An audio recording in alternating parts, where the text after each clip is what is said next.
Hello, everyone, and welcome to the latest edition of Ag Happenings here on the Homepage Network. I'm Melanie Berndtson, the agri-science teacher and FFA advisor at Wellsboro Area High School. Today, I have the pleasure of introducing a new student host for Ag Happenings. Emma Brandenburg is a junior serving as the Grand Canyon FFA reporter this year. Today, Emma will be talking with special guests Cheyenne Bastian-Brown and Cody Lehman, state FFA officers, about their recent visit to Wellsboro High School and why chapter visits are an important part of their role as state officers in the FFA. Thank you, Mrs. Berndtson. I'm here today with two very special guests, Cody and Cheyenne. They are two state FFA officers, and we're going to be asking some questions today. Let's start off with getting to know each of you. So, what motivated you to become a state FFA officer? So I think the thing that really hit home for me and motivated me the most to run for a state office was actually my own advisor. So from freshman year, when I had just won the Creed speaking competition at my county level, he looked at me and he was like, I know one day you are going to have one of those state jackets. And it wasn't until I was actually at the Pennsylvania State Fair Queen competition talking with a past state officer, Jill Palmer, about state office that I finally decided maybe it was right for me and I needed to go for it. So for me, it was really a mix of my parents as well as my ag teacher. So my parents were both former FFA state officers, so they really knew what that experience could have in store for me, and they really pushed me towards that. I still had some reservations. I wasn't really sure if that was the right path for me or not, but my ag teacher, Mr. Brown, he really tried to push me outside my comfort zone to pursue that opportunity. I wasn't sure that I really saw myself in being in this position, but thanks to him believing in me as well as my parents and really pushing me to do that, I think that's what kind of really motivated me to pursue this position. Why do you visit chapters throughout the state?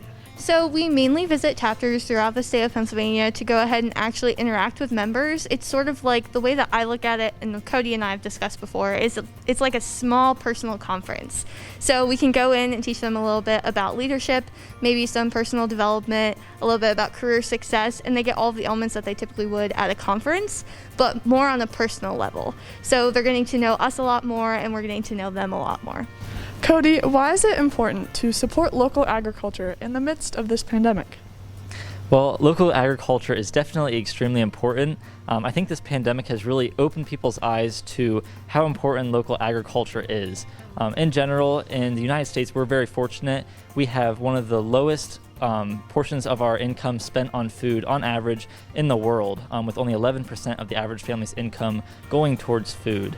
So on average, the farmer will only get about 10 cents on the dollar for all of the food that he produces.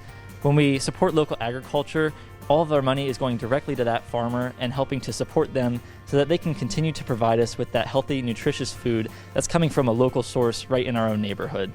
How is your term as state officers different this year than past years because of COVID? So because of COVID, there have been a lot of virtual opportunities that we've been taking as state officers instead of doing it in person. So typically state officers in the past would go on multiple chapter visits. Each week they'd actually be out of town, away from their families for the full week, going from school to school. Instead, this year we have been going ahead and scheduling virtual chapter visits that are held over Zoom with certain classes that we can go ahead and actually use instead of being in the classroom. So far, it's gone really great. We've also made a new video series actually called Inside the Jacket for the freshman member that they can go ahead and look at and just use to kind of learn the ways, because we had to cancel our fall leadership conference that was actually held in October. What advice do you have for high school students that helps them stay motivated throughout the school year?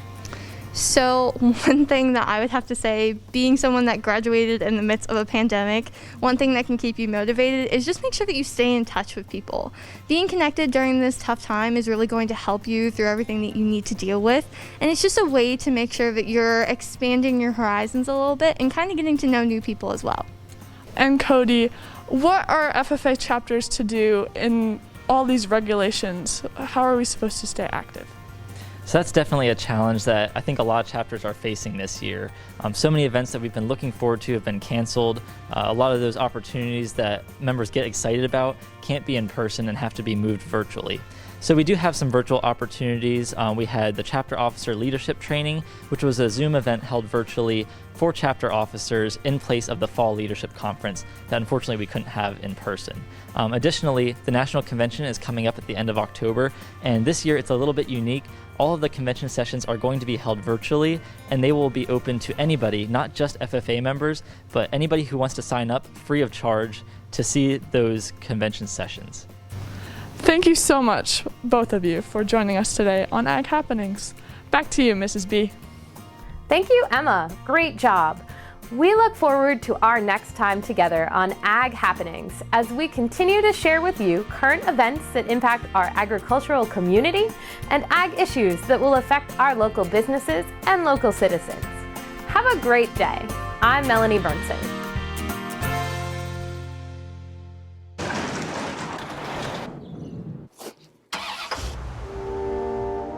We're opening up again, so you don't need to put your healthcare on hold.